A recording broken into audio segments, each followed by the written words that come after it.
এই মুহূর্তে সরাসরি শুনে নেব কি বলছেন আরএসএস প্রধান মোহন ভাগবত। देश के बाहर गए, जर्मनी में गए, जो युद्धबंदी बने भारतीय सैनिक थे उनको संगठित करना उन्होंने प्रारंभ किया। उनके ध्यान में आया कि जर्मन अहंकार के सामने एक दिन हमको भी झुकाने की इच्छा उसको हो सकती है। उन्होंने उस देश को छोड़ दिया, वो जापान आ गए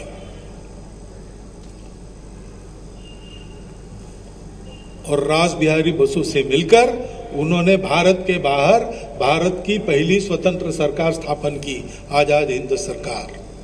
उसकी सेना का निर्माण किया और सेना को लेकर चढ़ के आए, भारत के दरवाजे पर दस्तक देने लगे,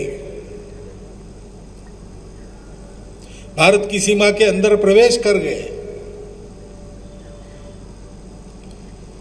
आज भी प्रतिवर्ष वहां 23 जनवरी को जहां तक वो पहुंचे थे वहां उनका स्मरण किया जाता है। भारतीय सेना के अधिकारी वहां जाते हैं।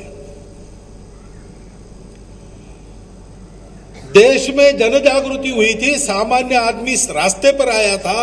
ब्रिटिश सरकार सोच रही थी कि अपने बल से उसको नवाएंगे, जलियांवाला बाग सर जैसा कत्लेआम फिर करेंगे। परंतु जब उन्होंने देखा कि हमारी सेना में जो भारतीय है वो हमारा ट्रेनिंग लेके स्वतंत्रता के लिए खड़े हो गए, अब हमारी सेना हमारे हाथ में नहीं रही, तो दोनों तरफ से उनका बल समाप्त हो गया। उन्होंने देश को छोड़ने का निर्णय उनको लेना पड़ा। ये उनका कर्तृत्व है।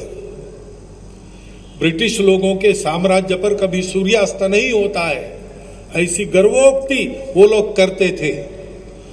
उनको मजबूर किया सत्ता छोड़ने के लिए। उसके लिए जो एक कमी थी कि बल नहीं था, उस बल को खड़ा किया, भारत के बाहर जाकर खड़ा किया, प्रतिकूल परिस्थिति में खड़ा किया। उसको खड़ा करने के लिए यूरोप के किनारे से जापान के किनारे तक एक लंबा समुद्र के भीतर का प्रवास, पनडुब्बी का प्रवास किया।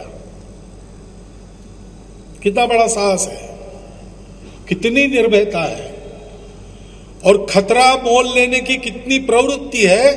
अपने प्राणों की, अपने जीवित वित्त की बिल्कुल चिंता न करते हुए उन्होंने ये सब किया। पूरा जीवन देश के लिए जीवन था, उत्कट देशभक्ति उनके जीवन का मंत्र था, उनके जीवन की थीम थी। सब बातों के ऊपर देश। अनेक प्रांत है, अनेक भाषा है, अनेक जाति उपजाति है, अनेक पंथ संप्रदाय मजहब है, सब कुछ अलग अलग होने के बाद भी इस सबसे ऊपर हमारा भारत।